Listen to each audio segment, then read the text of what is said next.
Ketika 100 negara belum lahir, kita kembali sebentar ke sebuah masa di akhir abad 18 atau awal abad 19, asumsikanlah tahun 1904. Misalnya, bayangkan kita ada di tahun itu, kala itu, Indonesia belum lahir sebagai sebuah negara, begitu pula negara-negara lainnya, India, Cina, Malaysia, Qatar, Kongo, Afrika Selatan, dan masih panjang daftarnya. Sebelum merdeka, negara-negara itu belum lahir. Lantas, jika negara-negara tersebut belum ada, bisakah Anda bayangkan seperti apa peta dunia pada saat itu? Secara geografi, bentuk pulau, darat, dan lautnya ya sama seperti saat ini. Namun, secara wilayah pemerintahan, sangat jauh berbeda. Pada saat itu, peta dunia berdasarkan wilayah pemerintahan yang disebut Grand Area.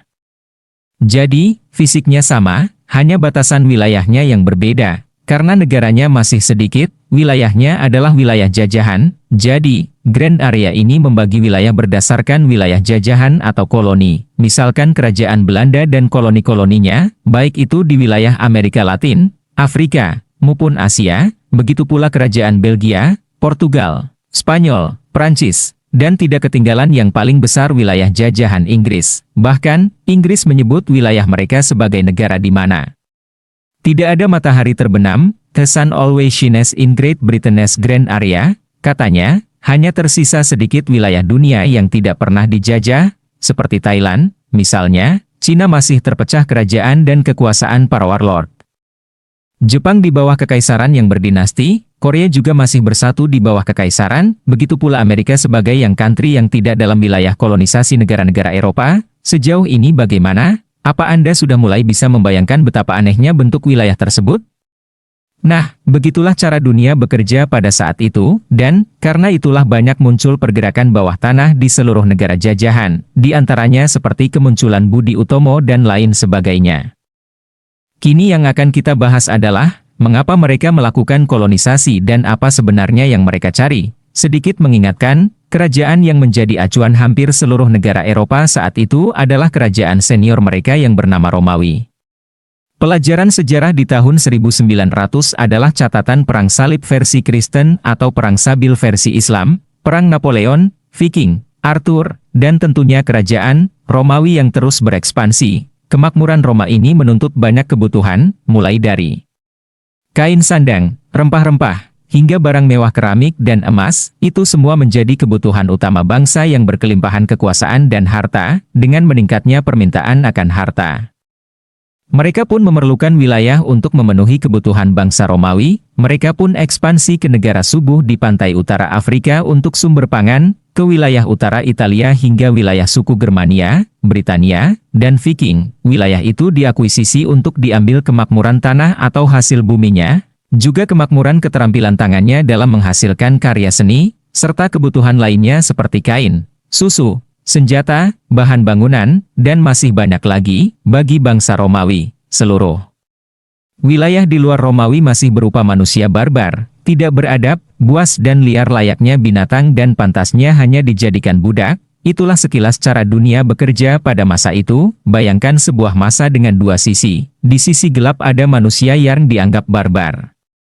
Di sisi terang ada bangsa Romawi yang bergelimangan harta dan kekuasaan. Kini mari kita mundur lagi ke tahun 1600, 1800, masa ketika bangsa Eropa mulai mengubah diri dengan transformasi yang mereka sebut sebagai era revolusi industri. Pada zaman tersebut mulai tercipta mesin uap, manufacturing seperti steel foundry, pemintalan benang, pembuatan gula, kincir angin, dan masih banyak lagi mesin yang mungkin pada zaman modern ini hanya disebut sebagai light industry, tetapi pada masa itu tergolong high-tech.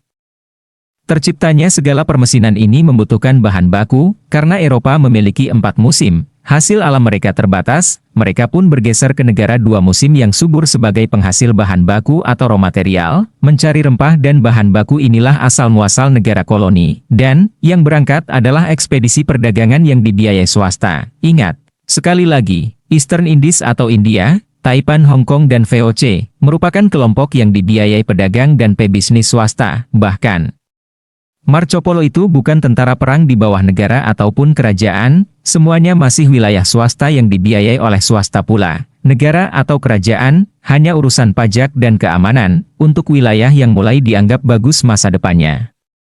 Dimasukkanlah tentara kerajaan dan ditunjuklah gubernur selaku pemerintah untuk mengelola keamanan wilayah tersebut. Dengan demikian, para pebisnis dan pedagang bisa bekerja dengan aman. Penambahan wilayah bisnis dan perdagangan ini terus dikawal oleh kegiatan keamanan, yaitu tentara, sementara ketertiban umum dijaga oleh kepolisian atau pamong praja. Di sini bisa terlihat ada dua hegemoni, yaitu wilayah bisnis dan wilayah kekuasaan militer. Bisnis selalu di bawah wilayah kekuasaan. Militer secuti and defense tetapi juga memiliki wilayah kerja yang jelas. Tentara dibayar dari pajak per wilayah, dengan gubernur yang juga orang militer sebagai penarik pajaknya. Pengusaha selalu membayar upeti agar bisnis mereka terkawal aman.